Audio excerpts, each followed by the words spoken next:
Muy bien, pues muy buenos días a todas y a todos. Me da gusto saludarles en este nuevo módulo del Diplomado de Justicia Electoral Digital. El tema hoy es, en estas dos sesiones que vienen, es antecedentes y experiencias de aplicación de la tecnología digital a la justicia ordinaria y especializada en México. Entonces, compañeras, compañeros, bueno, pues previamente a vamos a ver un par de cuestiones, un panorama muy general de cómo se da esta implementación en el contexto de la Asociación Mexicana de Impartidores de Justicia, compañeros, que como ustedes saben, o por si no lo saben, es una asociación que integra a todos los jueces de este país, de todas las materias, en todo ámbito local, ámbito federal, ámbito especializado. Obviamente este, es una iniciativa que parte de la Suprema Corte de Justicia de la Nación, del Consejo de la Judicatura Federal, y que desde luego es acompañada por todos los juzgadores de este país y que desde luego no tan solo en este contexto de justicia digital, sino en un montón de proyectos, de proyectos comunes, ¿verdad?, respecto a la impartición de justicia, pues ha sido, entre otros temas fundamentales para efectos de el acompañamiento y, pues digamos, eficaz función de todos los tribunales de la República. Entonces es una asociación muy importante, insisto, mucho tiempo la presidió mi buen amigo Armando Maitret, ex magistrado de la Sala Regional del Distrito Federal del Tribunal Electoral del Poder Judicial de la Federación. La verdad es que ahorita desconozco quién es el que está al mando de ella, pero insisto, es una asociación de juzgadores que tiene bastantes proyectos y uno de ellos tiene que ver naturalmente con el tema de la justicia digital. Ahora bien, compañeros, no quería yo empezar la semana porque, bueno, pues en este tipo de actividades académicas también es relevante que platiquemos sobre el contexto de nuestro panorama electoral. Al final del camino, nuestro, nuestro diplomado, ¿verdad? Pues es un diplomado en justicia electoral, ¿verdad? Digital, pero bueno, es electoral.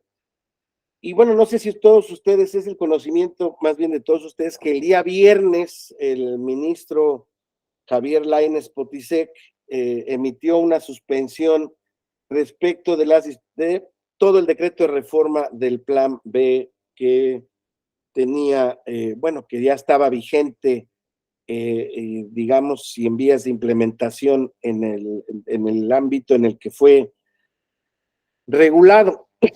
Entonces, pues desde luego, compañeros, hay que hablar de la relevancia que esto implica, porque si ustedes leen la suspensión, pues desde luego aquí hay un primer punto que ha sido cuestionado incluso por la Consejería Jurídica de la Presidencia de la República, y fue diciendo que, pues que la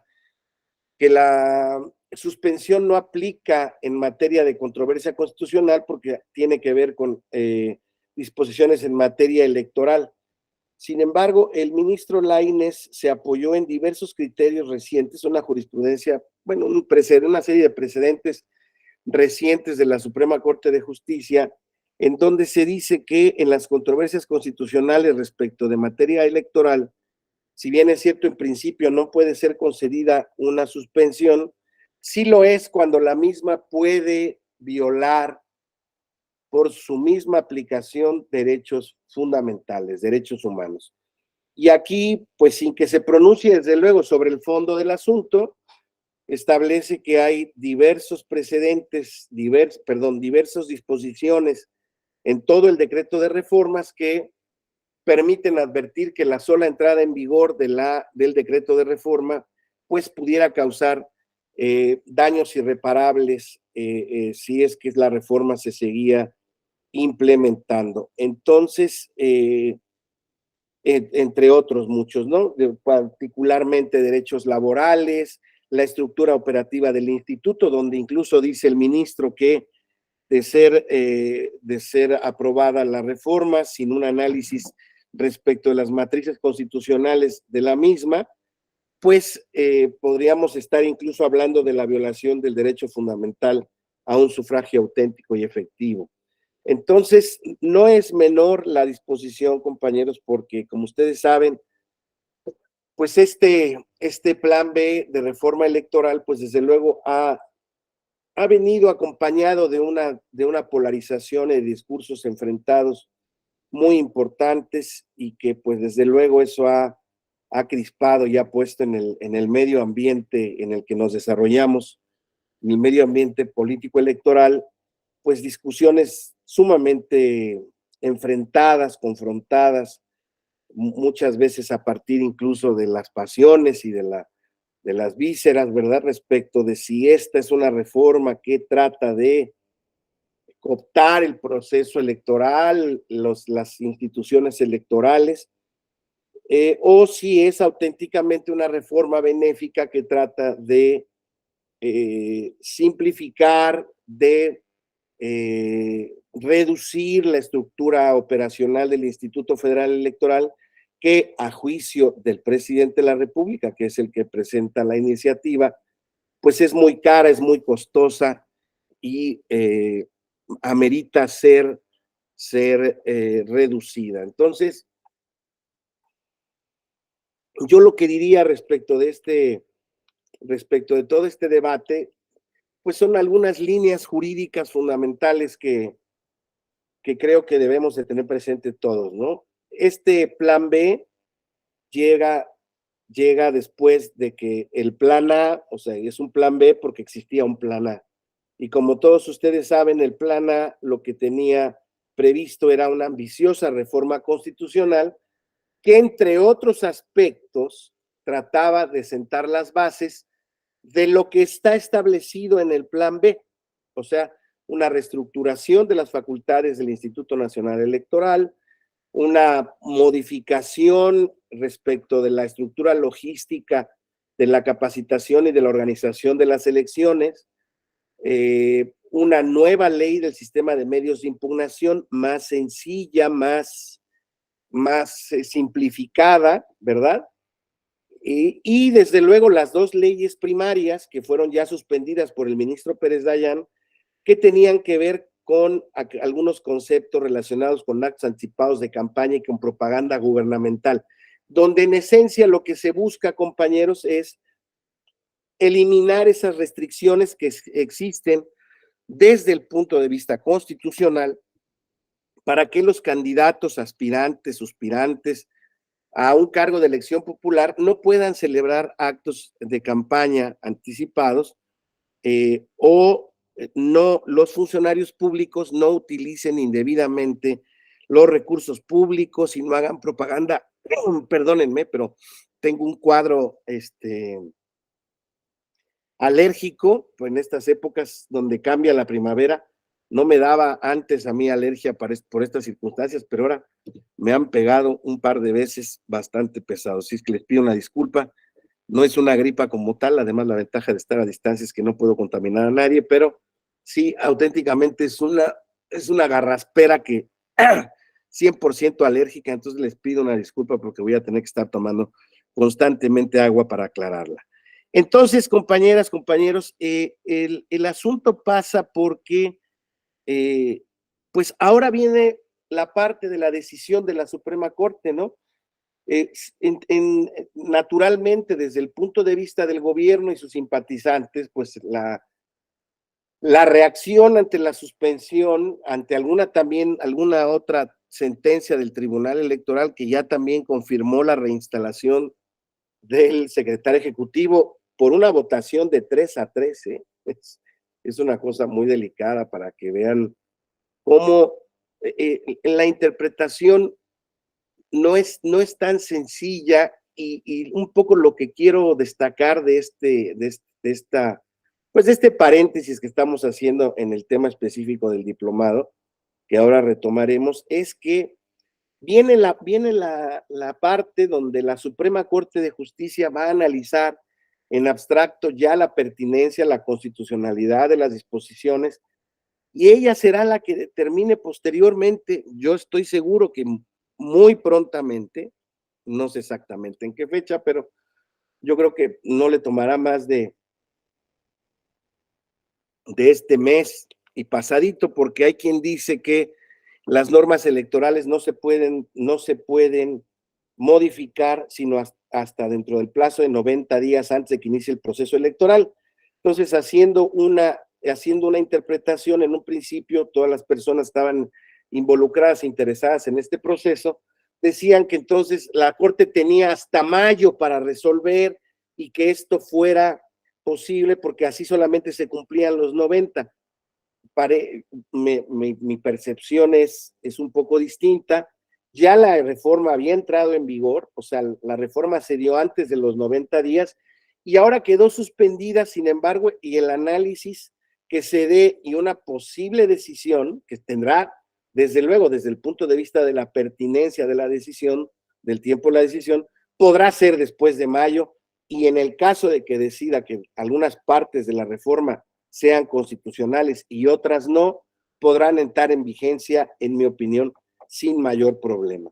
¿Por qué? Porque yo lo que anticipo, compañeros, es que, compañeros, perdón, no, es que no va a ser decretada. Bueno, hay un punto que es muy delicado y que tiene que ver con el proceso legislativo. Uno de los motivos por los cuales se impugnó este plan B fue porque no se cumplió el proceso legislativo establecido constitucionalmente. Esto quiere decir que para efectos de quien impugnó en este caso el Instituto Nacional Electoral, la reforma no pasó por un proceso deliberativo en la Cámara de Diputados porque con la presentación de la iniciativa y su votación no transcurrió ni un día. Entonces dice, eso no dio oportunidad a que se fuera conocida, a que fuera socializada una ley de esta naturaleza. Entonces, por ahí podría pasar que la Corte, sin meterse a ver ya el contenido como tal de la reforma, pues pudiera establecer que la reforma, al haber violado ese proceso legislativo, pudiera estar en falta y entonces padecer todo el bloque del decreto de pues de una regularidad constitucional y en consecuencia pudiera ser eliminada. Pero si eso no fuera a ser de esa manera, si se dijera que, bueno, el proceso legislativo sí se cumplió, entonces, compañeros, lo que pasaría sería que la Corte se pronunciaría sobre ciertos aspectos ya en lo preciso, en lo particular respecto de la reforma, y a mí me da la impresión que existen algunas circunstancias que pueden ser decretadas inconstitucionales que me parece que podrían no pasar el tamiz del control constitucional. Sin embargo, hay muchas otras que sí podrían pasar. Entonces, vamos a esperar, ¿verdad? Para ver qué es lo que determina la Corte. No caigamos en este tema de la polarización, porque la verdad es que pues no beneficia absolutamente a nadie, porque la verdad es que, insisto, cualquiera que sea el resultado de la determinación, pues lo será por el órgano de control constitucional que está establecido en la Constitución para decirlo. Veía o leía muchas reacciones, ¿no? De que el ministro Lainez, bueno, incluso el comunicado de la Consejería Jurídica de la Presidencia de la República es muy duro en ese sentido, diciendo que el ministro Lainez había resuelto la suspensión arrancando páginas a la Constitución. Y creo, pues desde luego, insisto, que no es el tono ni la manera, porque, insisto, me parece que el ministro no es otra cosa más que aplicar la, la, la jurisprudencia recurrente, los precedentes recurrentes en ese sentido. A mí sí me parece evidente que hay ciertas disposiciones que podrían causar cierto perjuicio por la sola entrada en vigor, hay otras que no. Sin embargo, entre lo que se determina esto, pues insisto, creo que una manera saludable digamos, de parar la confusión o las confusiones era decir, vamos a esperar, vamos a suspender la vigencia como están las otras leyes y luego en bloque vamos a resolver sobre todas respecto de su constitucionalidad. Entonces, eso es lo que va a pasar, compañeras, compañeros, y y hay que estar atentos, ¿verdad? Porque no ha pasado todavía nada. O sea, quien quiere ver esto como un partido, una contienda deportiva, y si van 1-1, 1-0, digamos, estamos en una etapa del proceso. Una etapa del proceso que desde luego no era deseable para la parte, para quien propuso la reforma, que es el gobierno y el partido afín, pero todavía no se dicta ninguna cuestión en ese sentido de manera definitiva. No quiere decir que la suspensión ya borró del mapa la reforma, no, en absoluto.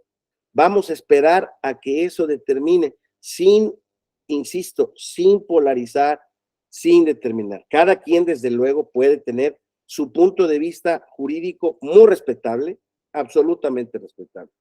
Yo creo, insisto, que en derecho nada es absoluto, pues prácticamente ninguna materia, no menos en la jurídica.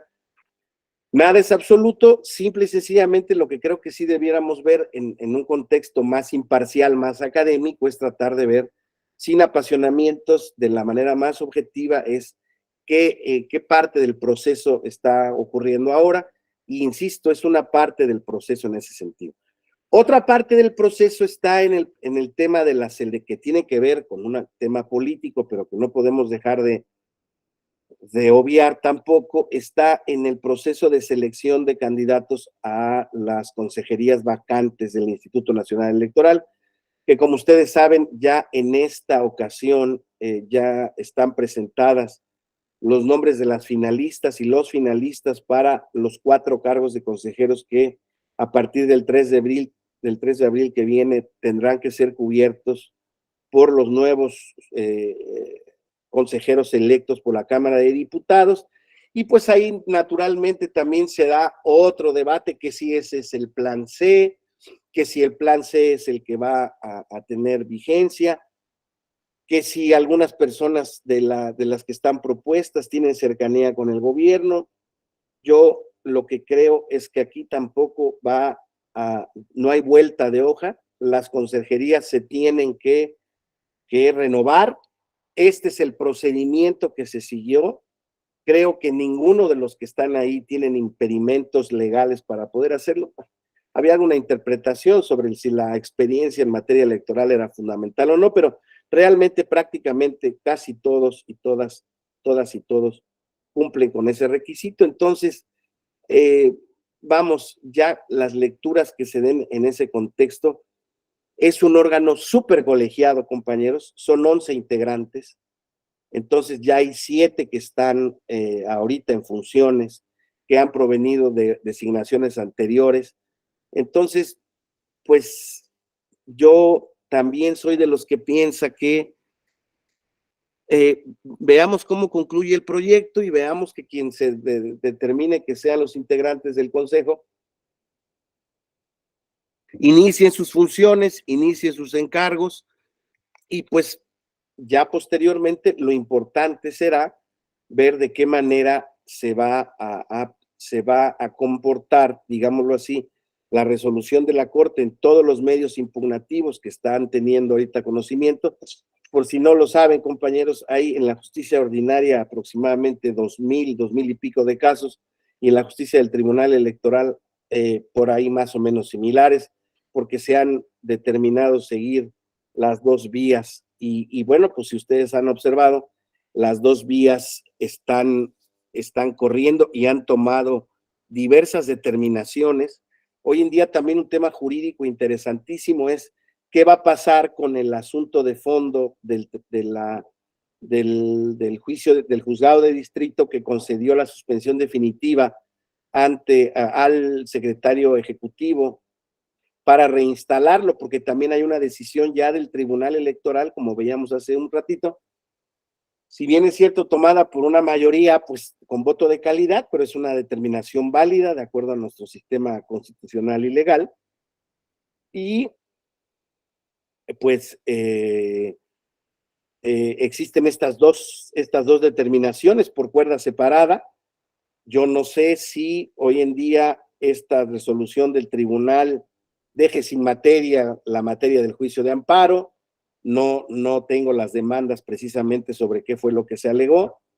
No sé si en consecuencia se pueda sobreseer o se pueda llevar el juicio hasta terminar en la conclusión de fondo. En fin, es un tema que ya ha habido diversas suspensiones respecto de diversos vocales distritales que se han tomado a su favor, y en cambio en el Tribunal Electoral se han desechado sus demandas por no existir un acto concreto de aplicación y en consecuencia no causarles un perjuicio inmediato de esa manera. Entonces, como ustedes pueden ver, está interesante hoy en día el panorama jurídico en ese sentido, ¿no? Digamos que esta es justicia estrictamente constitucional, ¿no? Y bueno, pues digamos son las grandes ligas de lo que se está definiendo, y que sin lugar a dudas, en eso sí estoy convencido, cualquiera que sea el final del recorrido impugnativo, pues desde luego va a tener una incidencia particular y específica en la manera en que se desarrollan los procesos electorales o no, y en la integración del Instituto Nacional Electoral o no. O sea, eso está por verse, compañeros. Lo que sí es que creo que lo que se está llevando a cabo es un ejercicio de los medios y recursos que establece la propia Constitución para hacer efectiva la división de poderes, compañeros. Entonces, no nos espantemos, tengamos partido, el que cada quien decida tomar y el que le parezca más adecuado conforme a derecho, pero les vuelvo a decir, sí hay que tomar en cuenta que estamos en este proceso, pues digamos ahorita de verificación y de regularidad, de verificar la regularidad constitucional de las normas que se están impugnando, y pues no sabremos cuál es el destino final de las cosas. Hay ciertas cosas que sí se pueden concluir previamente, pero insisto, creo que serían prematuras porque todavía no sabemos, insisto, cuál va a ser el destino final respecto de la constitucionalidad o no de las disposiciones constitucionales. Entonces, les quería dejar ese pequeño comentario, compañeros, en este sentido, para que tengan pues las mayores herramientas como estudiantes de un diplomado en justicia electoral digital, y pasaremos de inmediato en este. Permítame un segundito, por favor, sí, un segundo, permítame.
Una disculpa, gracias.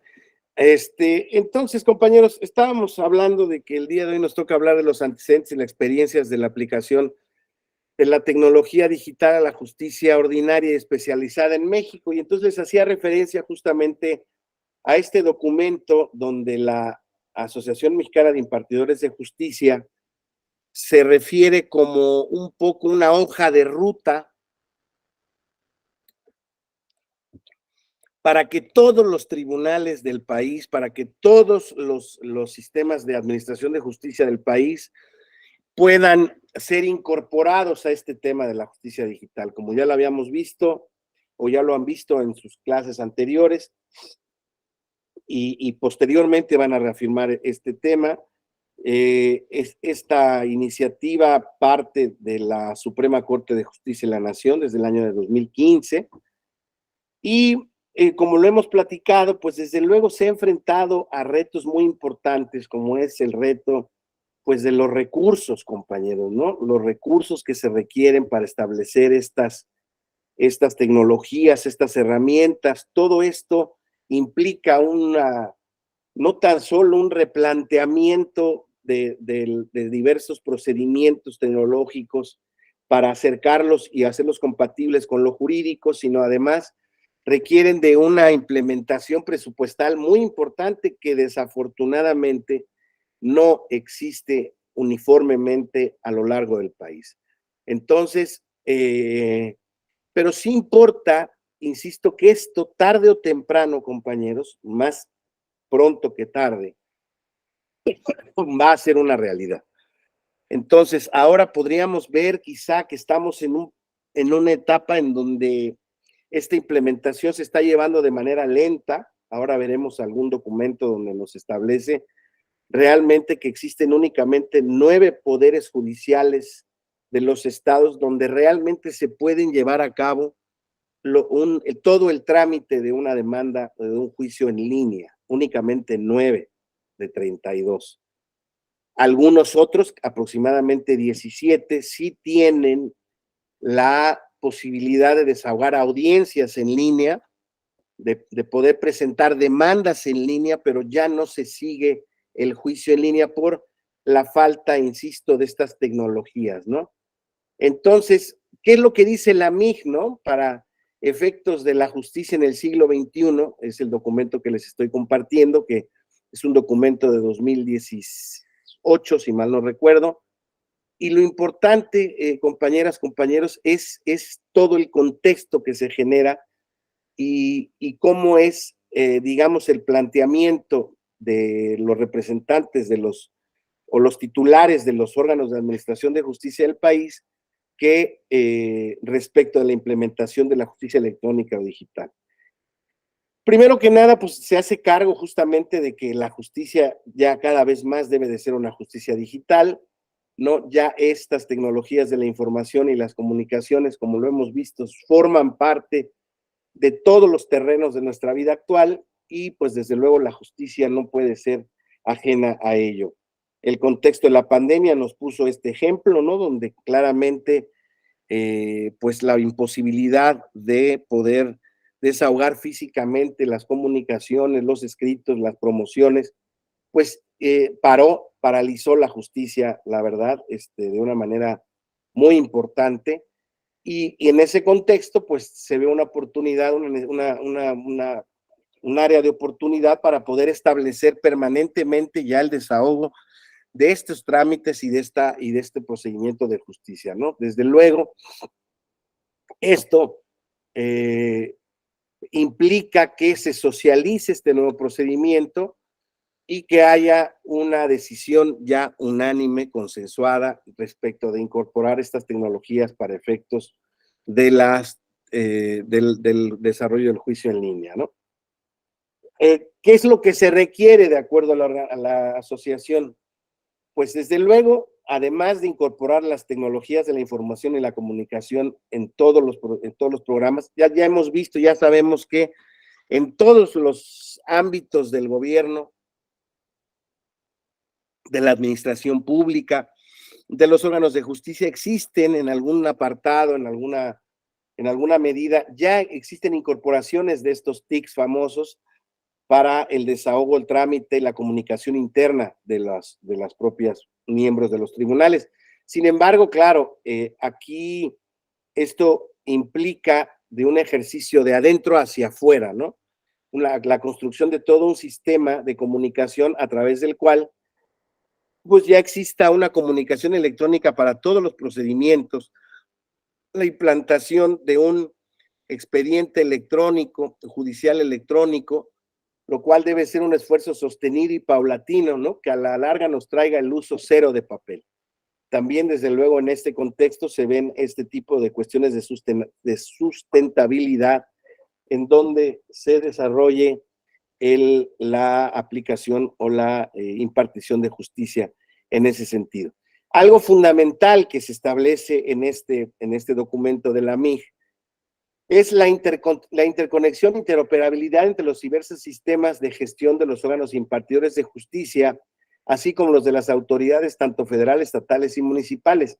Esto implica, compañeras, compañeros, una necesidad de que todos los sistemas de administración de justicia puedan estar interconectados. Alguien podría decir, ¿y por qué todos entre sí? Quizá pueden ser lo de los estados con el nivel federal, porque bueno, eso es naturalmente el paso siguiente cuando se decide ejercer la jurisdicción de amparo o la jurisdicción constitucional en la justicia ordinaria.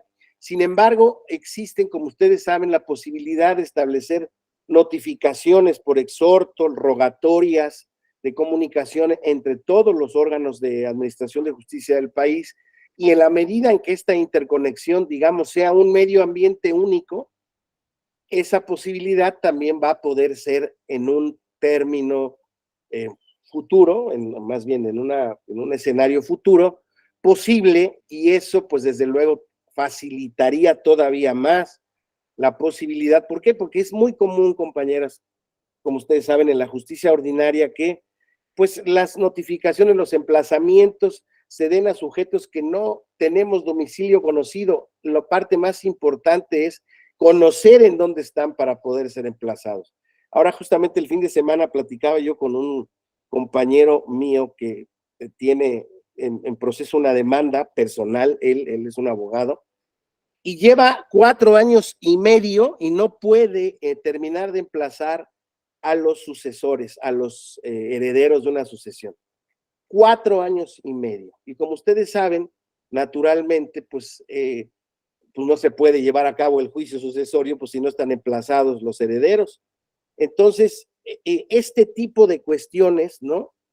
Implicarían, ¿no? La necesidad de una interconexión, interoperabilidad entre, es una, digamos que es un proyecto sumamente ambicioso, pero es un proyecto que, desde luego, ahí está, se entiende la necesidad. Yo entiendo que evidentemente no es una precondición para que un sistema de interoperabilidad pueda ir, ya lo habíamos visto, de manera paulatina, pero sí sostenidamente.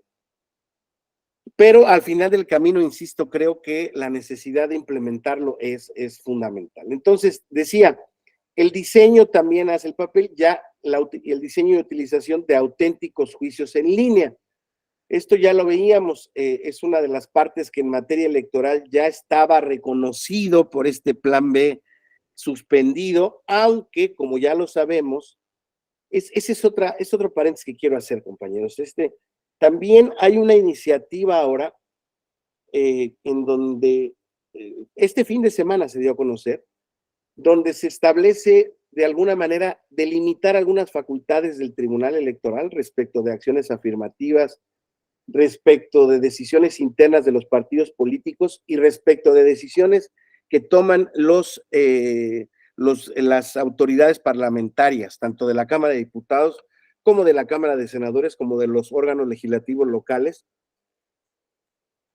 en donde se pretende establecer un dique para las decisiones del Tribunal Electoral en todo aquello que sea decisiones internas de partidos políticos, decisiones de órganos parlamentarios y temas de acciones afirmativas. O sea, la propuesta parece ser que responde a un descontento porque el tribunal sea el que en los casos concretos, en ese control concreto de constitucionalidad, esté determinando permanentemente el tema de por ejemplo, el desarrollo de la paridad de género, que como ustedes saben, justamente de estas designaciones del Consejo General del INE, el tema de que una mujer sea la que vaya a presidir el instituto es una decisión que toma el Tribunal Electoral del Poder Judicial de la Federación en contra de lo que había determinado la Junta de Coordinación Política de la Cámara de Diputados.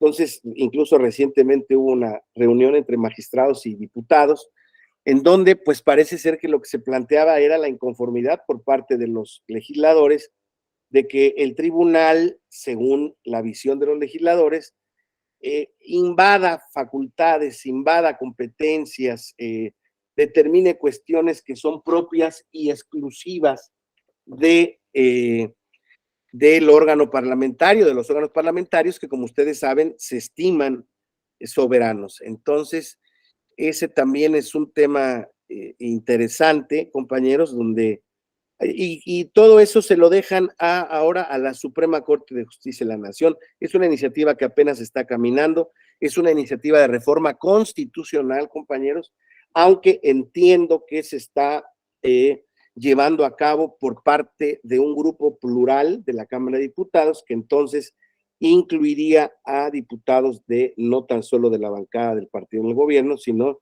de todas las bancadas, salvo Movimiento Ciudadano, creo. Todas las demás están involucradas en este concepto y pareciera que es una aspiración común. Veremos también qué futuro tiene esta reforma y pues qué impacto tiene en su caso respecto de las disposiciones. Fíjense lo que dice el documento, compañeras, compañeros. Esta implementación ya del juicio en línea en toda la República, en todas las jurisdicciones, implica un cambio de cultura, pues se trata de aprovechar las bondades de que las tecnologías pueden traer a la impartición de justicia, lo que modificará sustancialmente la forma de trabajar, de organizar las oficinas, de eficientar el gasto y el uso de los recursos públicos.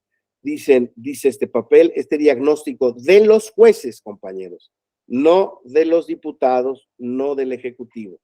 A mediano plazo, esto abaratará el servicio de la justicia.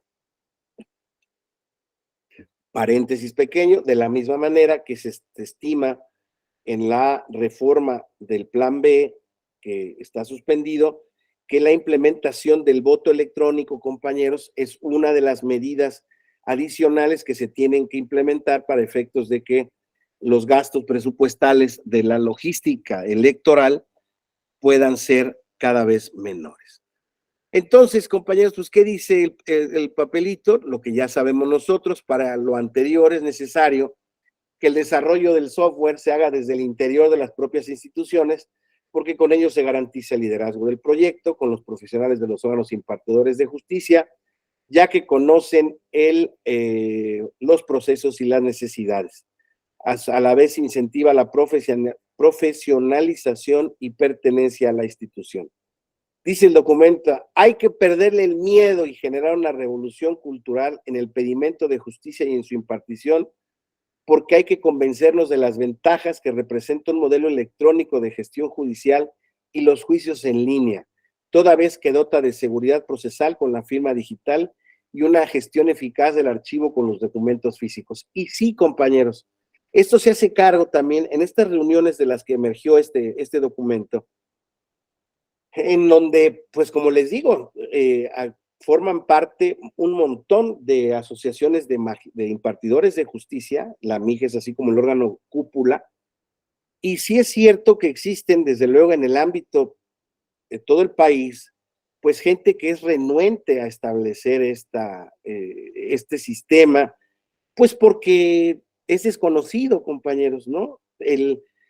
¿Cuánto tiempo ha estado vigente el tema del expediente físico, de los documentos jurídicos físicos? Ya los notarios en algunas partes del país también están recurriendo a este medio, a este recurso electrónico, ¿no? Pero sin embargo, todo ya está resguardado por por un respaldo en una nube. Sin embargo, el documento físico con el sellito, con el holograma, con la firma manuscrita, sigue siendo todavía parte fundamental del esquema notarial o ¿no? de otorgamiento de fe pública, reconocimiento de la fe pública. Pues algo así pasa en el tema de los jueces, aunque ya veremos ahora, y lo veremos el día de mañana, el reconocimiento y la creación de esta firma electrónica o digital, la Fidel famosa, que es la firma del Poder Judicial Federal, pues atrae muchos beneficios. El equivalente es un certificado digital que realmente hace, bueno, pues se dice que es imposible de falsificar, es muy fácil de usar. Bueno, yo la uso, la he utilizado y la uso en mi vida diaria en el Tribunal Electoral, en la escuela judicial, desde luego, pero todos los resguardos, todas las comunicaciones hoy en día ya se hacen con la firma digital y pues se autentica de esa manera, pues digamos la autenticidad absoluta de la emisión de un correo electrónico, de un documento, de un material, en fin.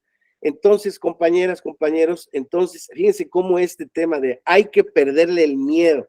Eso es lo que ocurre, compañeros. Cuando en la pandemia a su servidor y a un equipo que trabajábamos muy, bueno, de manera muy, pues provisional, podríamos decirlo así, porque no teníamos conformado como tal un despacho de asesoría en la materia de la justicia ordinaria, pues tuvimos la necesidad de interponer algunos juicios de amparo respecto del tema de la apertura, del cierre de algunas empresas en donde se consideraban que las actividades que realizaban eran no esenciales y en consecuencia les ordenaban cerrar su producción y tuvimos que acudir a la justicia ordinaria.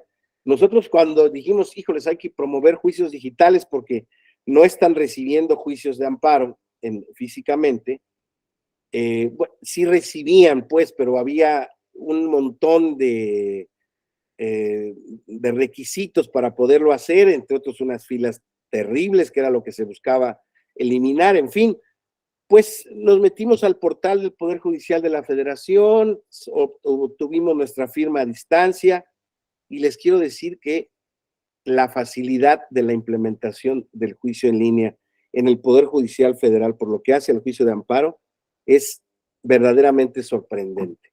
Digamos, ese es el lugar al que se quiere llegar por parte de la MIJ, a este desarrollo tan sencillo, tan auténtico y tan eficaz que es el desarrollo del juicio en línea en el Poder Judicial Federal. Entonces, se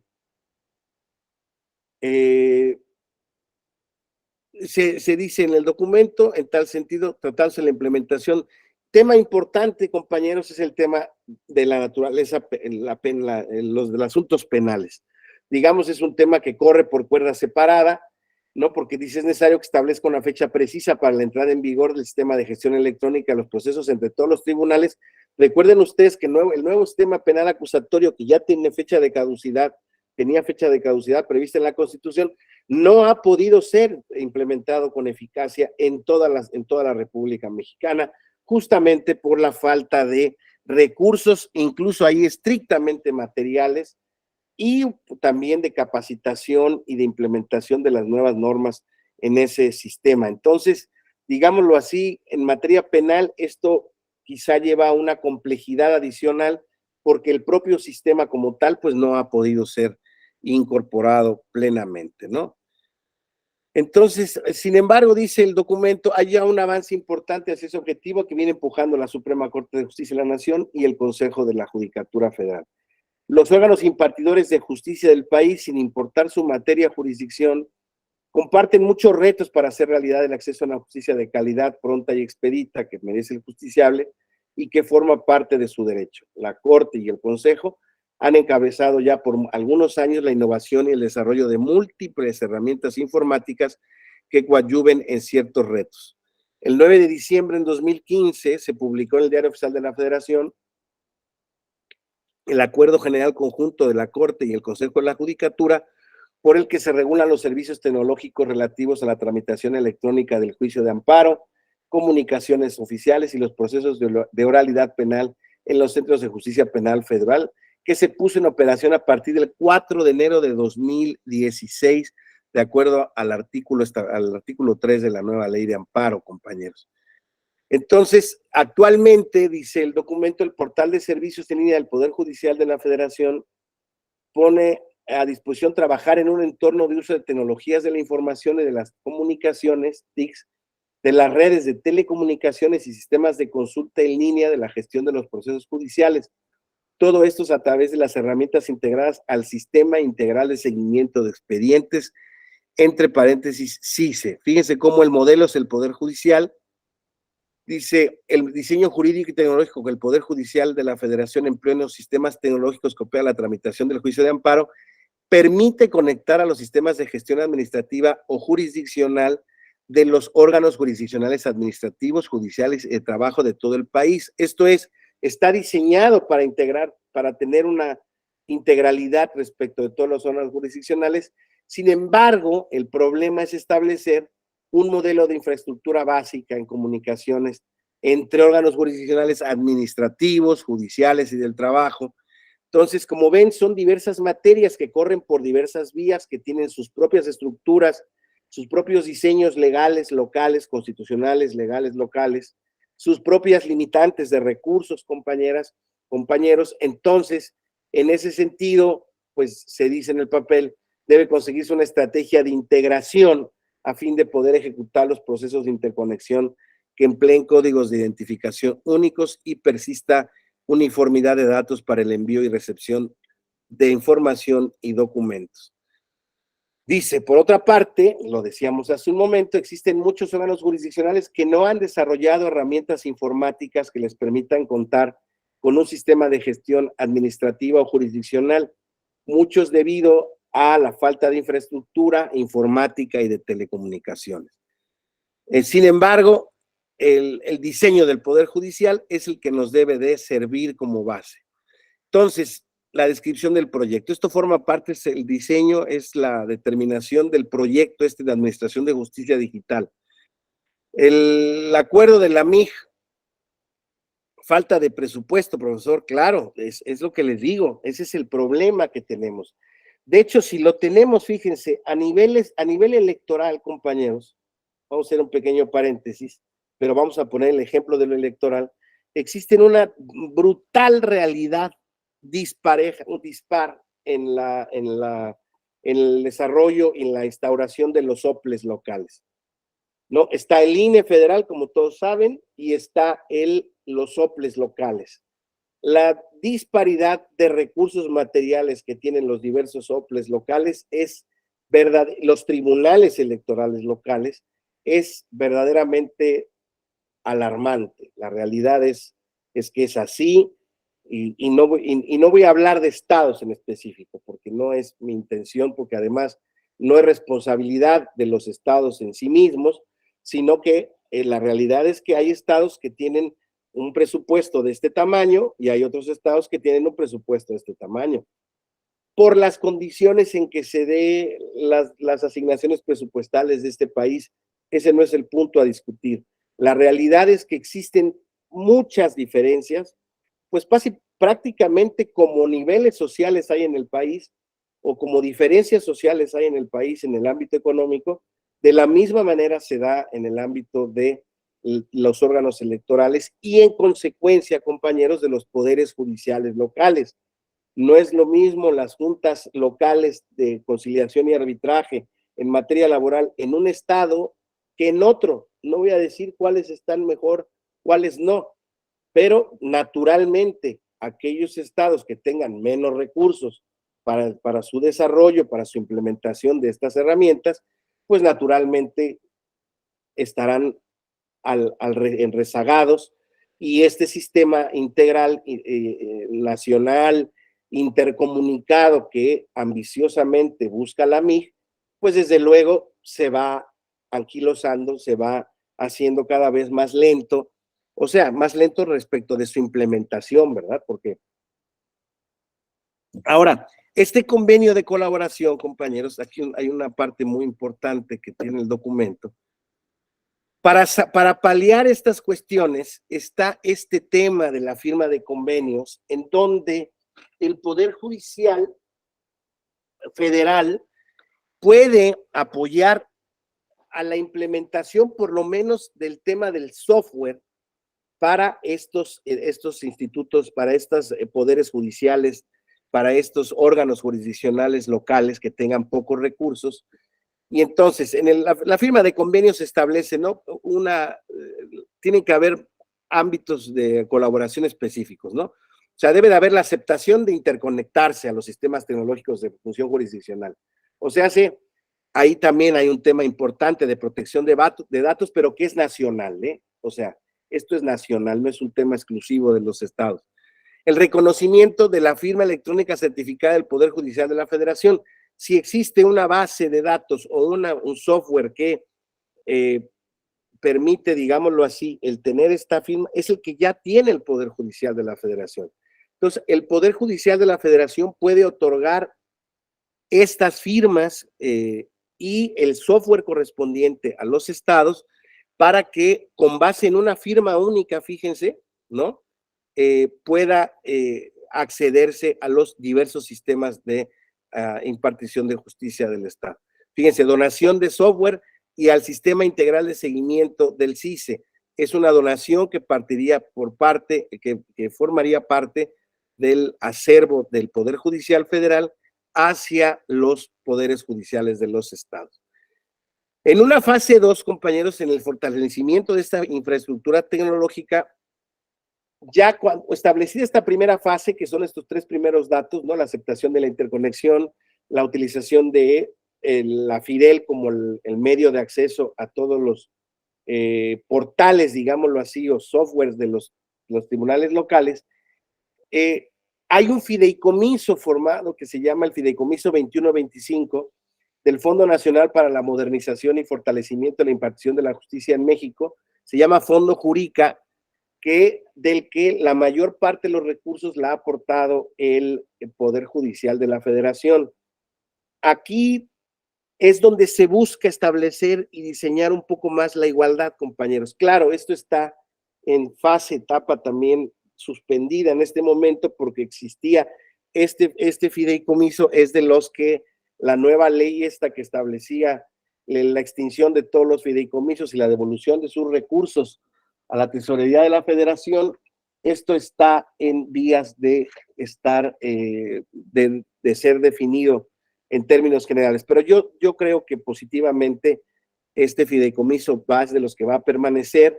Incluso hay pláticas para que el gobierno federal acepte que este fideicomiso es indispensable justamente para el fortalecimiento y la implementación de esta justicia digital que tanto requiere nuestro país. Entonces, aquí, desde luego, mediante las aplicaciones de estos recursos, cada entidad federativa tendrá que especificar necesidades tecnológicas de equipamiento y a partir de eso se hará un mapeo así como esencial de requerimientos de todas las entidades federativas, de cuáles son los polos, digámoslo así, de sus distritos o partidas judiciales, sus cabeceras, cuántos juzgados, etcétera, etcétera, etcétera. Entonces, desde luego, insisto, el proyecto es un proyecto muy ambicioso, pero ahí está, compañeros, ahí está, no hay una echada para atrás, simple y sencillamente, pues tendrá que tomar el tiempo que tenga que tomar. Lo que yo sí veo como positivo es que ya no hay pasos atrás en ese sentido. La fase 3 ya sería la entrada en vigor de los servicios en línea y la interoperabilidad, ¿no? Esta prestación de los servicios quedará sujeta a la fecha que se establezca en la declaratoria que emitan conjuntamente el Poder Judicial de la Federación y el órgano impartidor de justicia. Esto es muy importante, compañeras, compañeros, ¿por qué? Porque no se establece una fecha de entrada uniforme de todos. Es conforme van estando preparados y listos algunos estados, ahora veremos con calma cuáles sí, cuáles no, ya entra en vigor ya el establecimiento de esta interconectividad y entonces el desarrollo, así ha pasado con estos nuevos estados que están hoy en día, que tienen vigente el desarrollo del juicio en línea completo. Y bueno, pues ya son 9 de 32, compañeros, ya estamos hablando de un cercano 30%, y si bien es cierto, se ve todavía o no se ve cerca la entrada en vigor de todos los demás, insisto, es un camino que no podía ser transitado de otra manera, ¿no? Entonces, debe de haber un comité supervisor, ¿no? Para efectos de la verificación del sistema, ¿no? En el que participen expertos y profesionales pertenecientes a los órganos impartidores de justicia y relacionados con la implementación de tecnologías de la información. Arrancar con este proyecto a propósito del juicio de amparo. Esto es naturalmente el reconocimiento que la sustanciación del juicio de amparo, digamos, es el primer medio en el que, digámoslo así, esta interconectividad, ¿por qué? Porque es la interconectividad que se requiere, ¿no? El juicio de amparo presupone una instancia local previa y entonces en este ejercicio y desarrollo y promoción del juicio de amparo es digamos, el medio impugnativo ordinario de la justicia federal, en donde se va a dar esta interconectividad.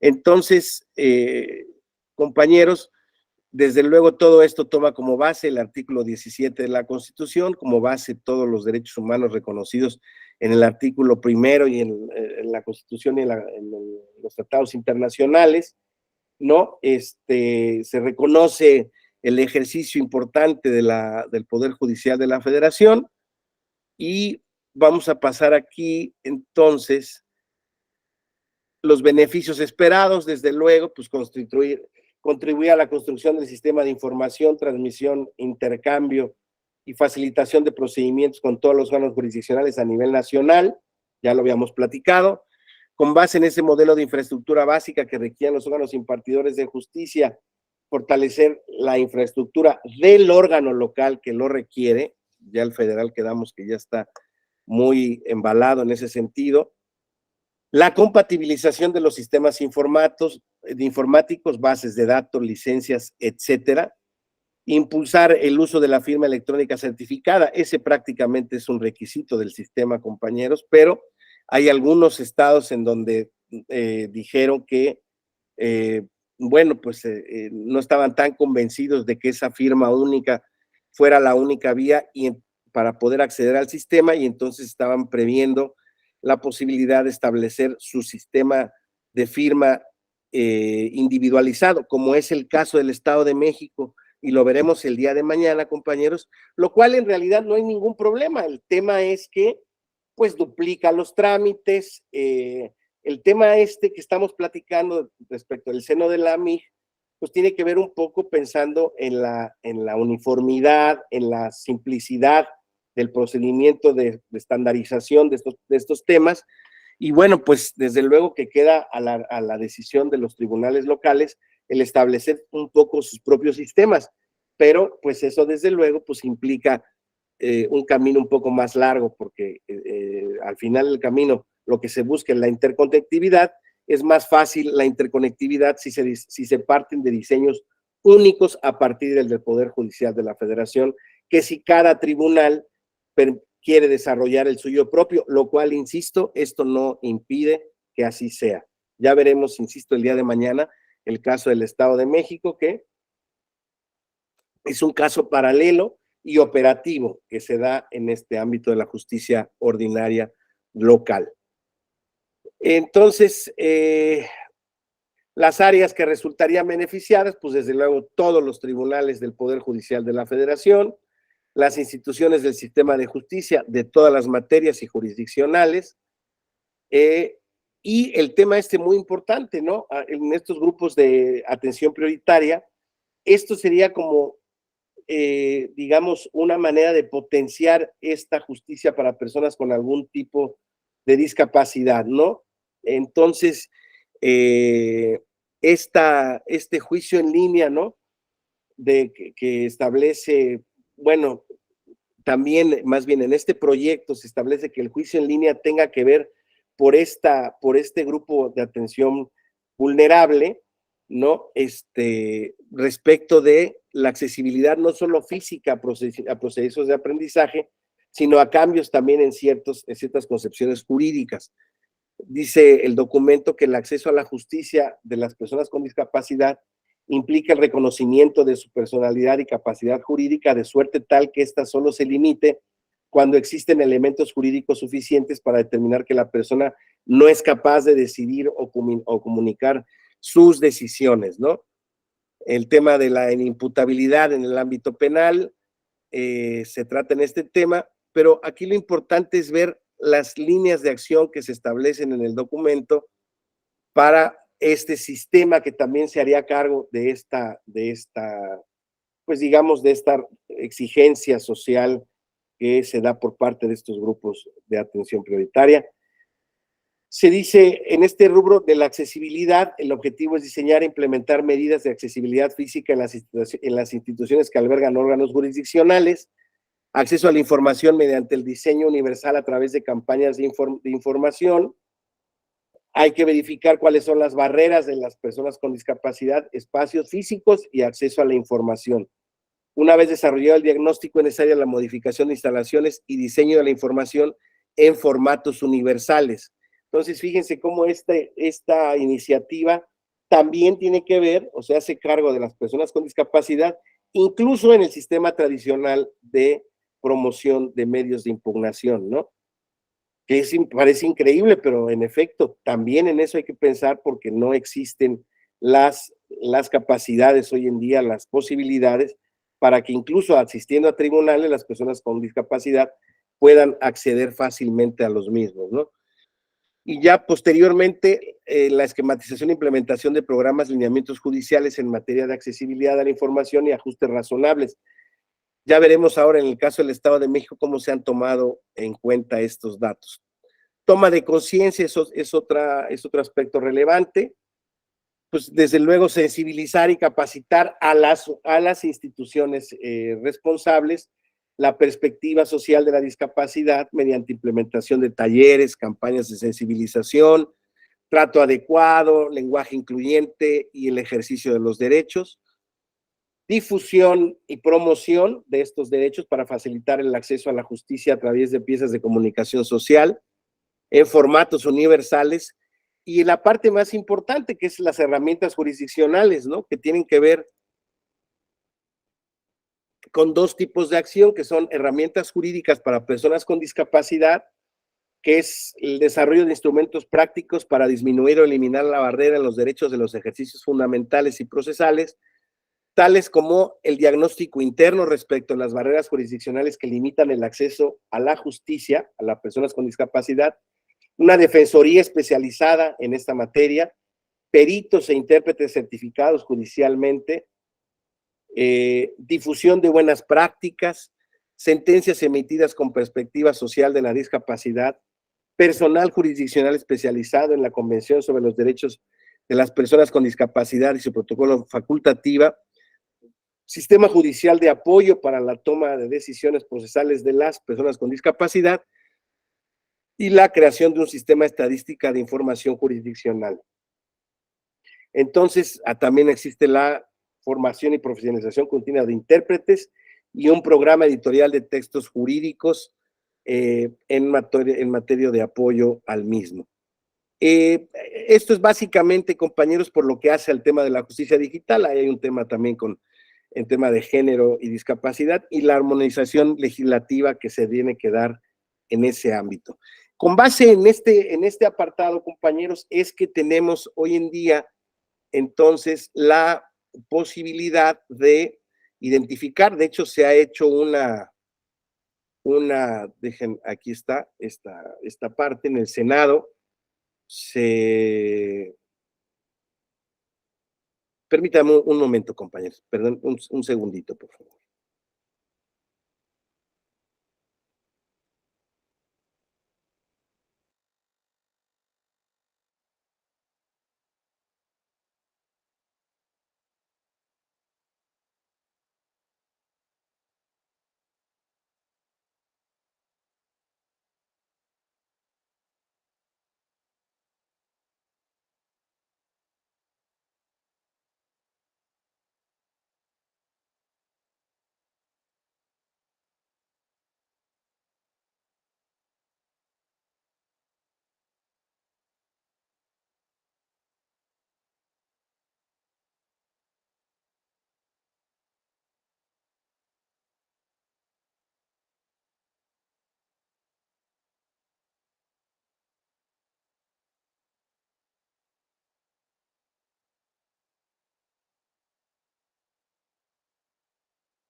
Una disculpa, ya retomamos.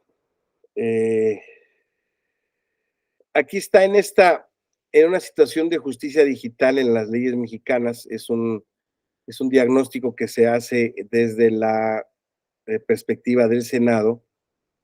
El tema se establece, en el tema de la situación de la justicia digital en las leyes mexicanos, se establece, fíjense, cómo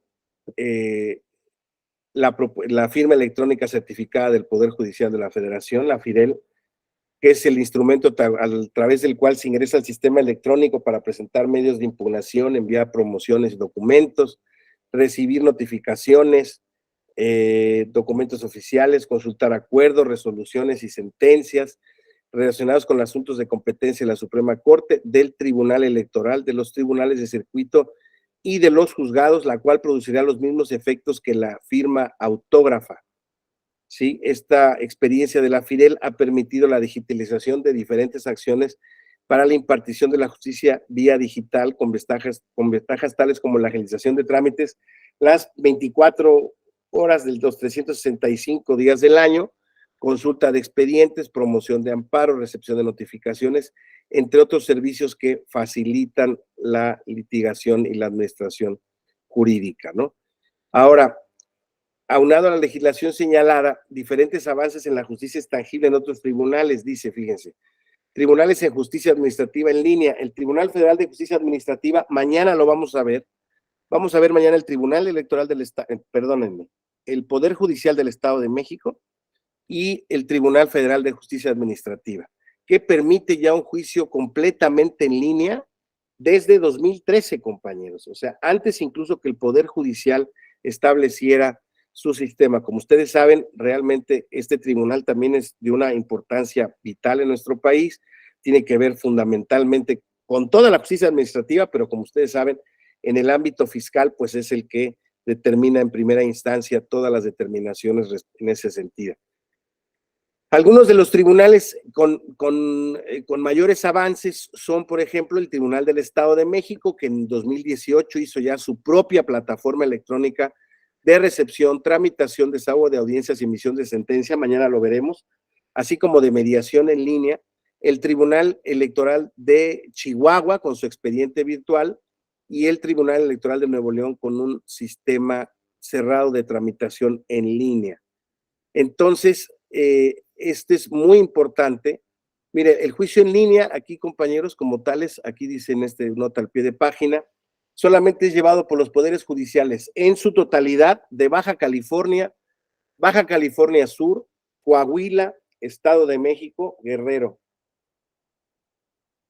Nuevo León, Puebla, Tamaulipas, Veracruz y desde luego el Poder Judicial Federal. Sin embargo, algunos estados que ya van en avanzada, donde también establecen audiencias en línea, presentación de documentos, no toda la integralidad ni el seguimiento del expediente, pero sí, digamos, una parte de ese procedimiento son Baja California, Ciudad de México, Coahuila, Estado de México, lo habíamos visto, Guerrero, Nuevo León, Oaxaca, Puebla, Querétaro, Quintana Roo, San Luis Potosí, Sinaloa, Sonora, Veracruz, Yucatán y desde luego el Poder Judicial Federal. Entonces, compañeros, aquí lo importante también es que hay en esta legislatura ya un trabajo de planteamiento de reforma al artículo constitucional, ¿no? Donde lo que se buscaría ya es dar una uniformidad o una base constitucional a este buen deseo que hemos estado leyendo en el papelito, en este papel de la justicia electoral, de la justicia digital que hace la MIG y que establecería, ¿no?, este sistema de juicio en línea en términos generales, ¿no? Desde luego, tal como pasa con otros derechos, compañeros, y como platicábamos hace rato y hacía referencia a alguna de sus compañeras, el problema aquí es cómo se uniforma la dotación de recursos. Todo esto que no esté amparado con un fortalecimiento a la administración, a la repartición de recursos en ese sentido, pues la verdad es que serán esfuerzos inútiles o poco eficaces porque desde luego este tema, compañeros, requiere de recursos materiales muy importantes para su implementación. Entonces, pues, lo mismo que ocurre con el caso del voto electrónico que se ha querido y hace mucho tiempo ya hay ejercicios de una urna electrónica en Jalisco, en Coahuila, en algún otro estado por ahí, en la Ciudad de México, en donde con ese establecimiento, con esa inversión en ciertas máquinas, se trata de eliminar todo el costo logístico a través de la utilización de el papel, el cartón, los plásticos, etcétera, etcétera, ¿no? Entonces, para ello se requiere desde luego una dotación, una suficiencia presupuestaria, pues insisto que hoy en día no es pues digamos, uniforme, y en consecuencia, pues desde luego que esto implica pues, un obstáculo para el establecimiento pleno y eficaz de estos procedimientos. Y sin embargo, compañeras y compañeros, como les decía yo, digamos, lo positivo de este análisis, de esta realidad, es que pues ya existen ¿no? Está en las comisiones esta propuesta de reforma constitucional. Yo creo que es una reforma que nadie podrá objetar en términos generales. El tema es que yo creo que parte de la discusión, insisto, estará acompañada por la realización, entiendo que esa parte también se ha solicitado, en un diagnóstico justamente de los requerimientos mínimos que se requieren, pues para poder ser acompañada en su eficacia y ejecución tal normatividad, porque como lo hemos platicado, desde luego, si no existen estos medios materiales, pues no puede haber implementación de juicios en línea. Entonces, este es un poco el estado, compañeras, compañeros, de la justicia, de los esfuerzos que se están haciendo para esta justicia digital en todos los poderes judiciales de los estados. Sabemos que tenemos claro que existe ya una implementación por parte del Poder Judicial Federal que sin duda, sirviendo de modelo de interconexión, facilitará posteriormente la incorporación de los demás, de todos los demás poderes judiciales que hoy en día no estén interconectados. Sabemos que ya hay 9 estados que tienen el desarrollo del juicio en línea, sabemos que hay otros estados que también el problema ha sido que se han hecho esfuerzos, digamos, hacia adentro del Estado y no se han hecho en el marco, en el contexto de esta propuesta de la MIJ y la Suprema Corte de Justicia.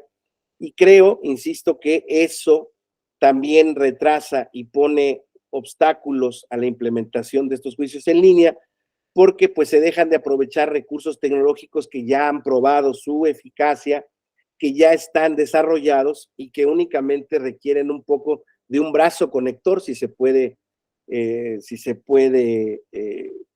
ejemplificar de esta manera, pero bueno, pues desde luego no hay la posibilidad de obligar a los estados de la República en ese sentido, a menos que existiera una reforma constitucional que ordenara naturalmente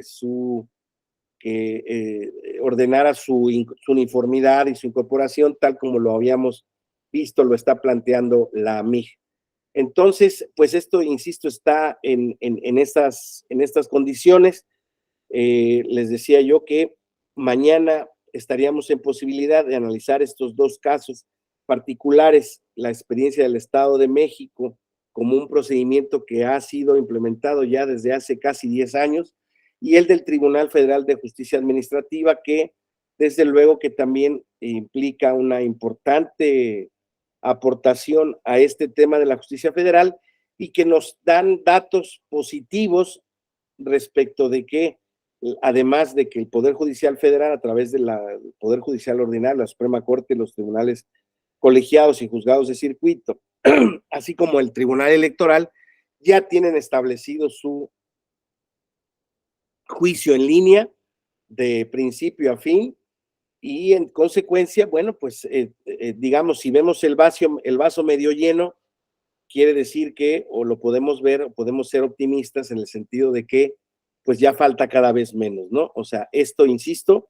lo que creo que es definitivo es que ya estamos en esta dinámica, los tiempos actuales lo requieren, es prácticamente una necesidad, y pues creo que se va caminando en el sentido correcto, nada más que desafortunadamente sí hay países del primer mundo que no tienen la posibilidad de tener esta uniformidad del juicio en línea. Por ejemplo, Italia es uno de ellos, donde por diversas circunstancias también de reticencias federales a lo local, ¿Por qué? Porque están gobernados por diversas fuerzas políticas, no se ha podido implementar, por ejemplo, una uniformidad del juicio en línea, lo cual resulta hasta cierto punto, pues, gráfico de lo que ha pasado, o de lo que ha pasado en nuestro país no va tan mal, o no va mal. Otro ejemplo muy significativo es, por ejemplo, el caso de Alemania, donde realmente todos los Länders, miembros de la Federación Alemana, están interconectados al sistema del Tribunal Supremo Alemán y del Tribunal Constitucional, en donde realmente existe un desarrollo del juicio en línea verdaderamente sorprendente, pero no hay muchos países que puedan presumir de este esquema uniforme. O sea, digamos, estamos a tiempo, estamos llegando en el tiempo correcto. Falta ver cómo se va a desarrollar su implementación, pero bueno, pues las líneas están diseñadas, el diagnóstico está ahí y lo importante es que avancemos en esta implementación del juicio en línea, en los conocimientos, en las plataformas de sociabilización, que cada vez son más fáciles. La verdad es que hay tutoriales en las páginas especializadas, ya lo veremos mañana en el Estado de México, donde vienen los tutoriales de cómo seguir todo el juicio en línea. Es un video muy largo, pero la verdad es que, insisto, son esfuerzos ya muy importantes que nos sitúan en este camino de la justicia digital cada vez de manera más eficaz y más efectiva.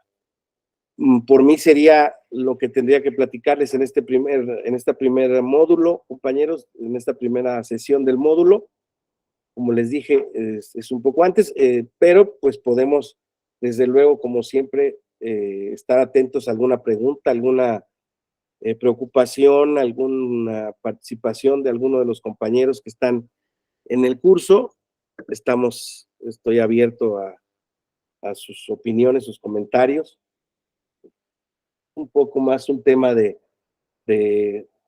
buenos deseos y de análisis de lo que existe, más que realmente pues digamos, de problemas prácticos o teóricos que puedan implementar este tema, ¿no? Lo importante, insisto, es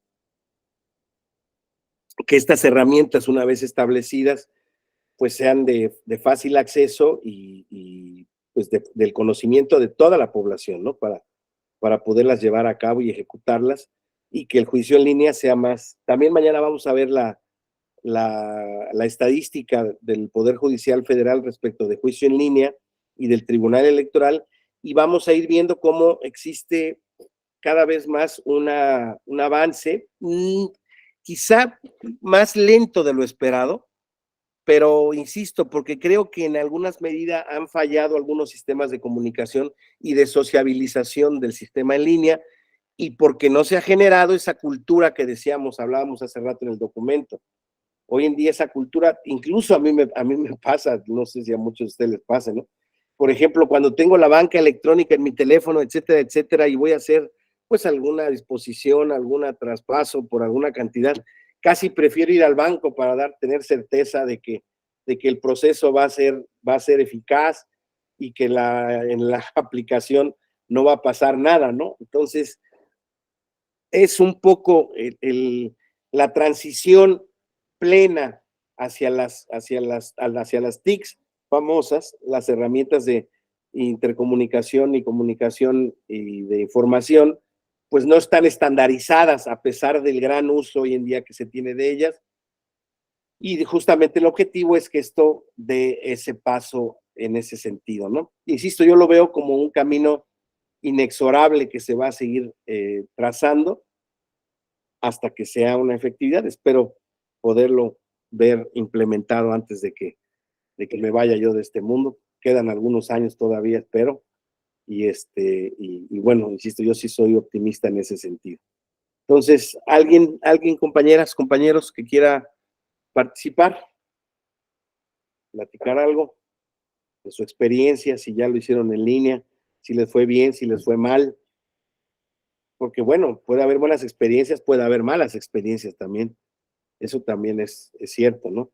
El uso de estas tecnologías también conlleva esos riesgos, por eso es muy importante la verificación de que la sociabilización respecto de la utilización de los portales especializados deben de ser fundamentales, pues para no cometer errores, para que no precluya nuestra acción, etcétera, etcétera, etcétera, ¿no? ¿Nadie? Si nadie tiene alguna participación, desde luego que les doy las gracias a Adriana Minguera, Alberto Villalobos, Alison Vargas, Andrés Sánchez, Cindy Cristina Macías, Cristina Quirós, a Dulce Benítez, Elizabeth Pamela Robledo, Enrique Coyotzi, Judith Velázquez, Jorge Alberto, no aparece su apellido, Roberto Pérez, San Juana Jaramillo, Uciel Octavio Ibarra y Jenny Karen Jacinto Juárez. Gracias, compañeros, por su atención. Mañana a la misma hora concluimos el módulo correspondiente con estos temas que van a ser un poco más pues prácticos, quizá más divertidos de verlo cómo funciona en práctica. Les deseo un excelente día y muchas gracias por su atención. Gracias, doctor González, por su apoyo. Nos vemos mañana. Muchas gracias. Buenas tardes. Hasta luego.